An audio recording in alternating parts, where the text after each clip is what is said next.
going to talk a lot about what is called the assessment, intervention, reassessment model. So if we're looking at something like the orthopedic profile for a lift, I'm going to show you, number one, the observation part of the assessment.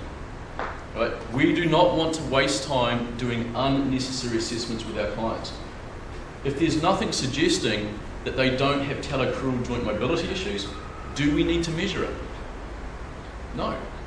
If there's nothing suggesting that they don't have any restriction in the hip, do we need to get on the table and start looking at internal and external rotation and measuring that and quantifying everything? No, it's just a wasted process. You're basically exposing your client to assessments that they don't need, and you're wasting their time and their money. So you've got to get very quick at number one, tuning your eye into it. So I'm going to teach you how to do these positional assessments and all that, and look at it and go, if they pass that, the range of motion assessment's over. We do not need to go any deeper than that, because we're not seeing anything that suggests the need to start measuring hip mobility, ankle mobility, etc. So this process can be very, very effective and very quickly done. Right? A big frustration, like I said, with a lot of students in the past is I teach all this really good technical stuff, but they were saying, well, Mark, the problem is that we don't have these rooms. You know, we're in a gym, we're in this, and we can't take someone off in a room for an hour or so, strip them off and assess them. We've only got the gym floor. You've got to be able to assess someone and qualify them for training there and then. You then need to get them corrected as quickly as possible so they can get under the bar and start training as quickly and as effectively as possible within the time frame that we have. I.e., I'm training an MMA fighter who comes up to me and goes, I have a fight in 6 weeks. I need to get more strength, more power, more anaerobic capacities, needs to come up a lot. Oh, and by the way, in the last fight, I got my shoulder subluxed and also need to rehabilitate anterior capsular laxity in the shoulder as well, which means I can't really do any pushing and stuff off this arm yet.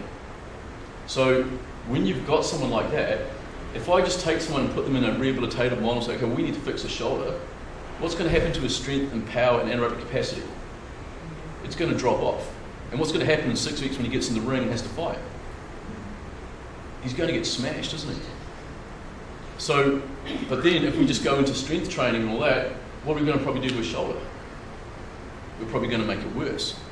So these are the people that I've been confronted with. This is why I had to change the way that I do a lot of my work. How can I bring these two worlds together and do things on the spot? In fact, today it's going to take a long time teaching it, but when I show you, there's some athletes who I can qualify to get under the bar for loading in about 10 minutes. That's how quick it can be. And again, the way I've done that is by structuring it so we do observation first. We only look at measurements if we need to. And then, as I said, we use what's called this assessment, intervention, reassessment model. So we're going to say, can I take this person into stage 2 where we start looking at the orthopedic profile and the strength profile for the lifts? Or do I need to kind of stop right now and refer them to someone to problem solve for me?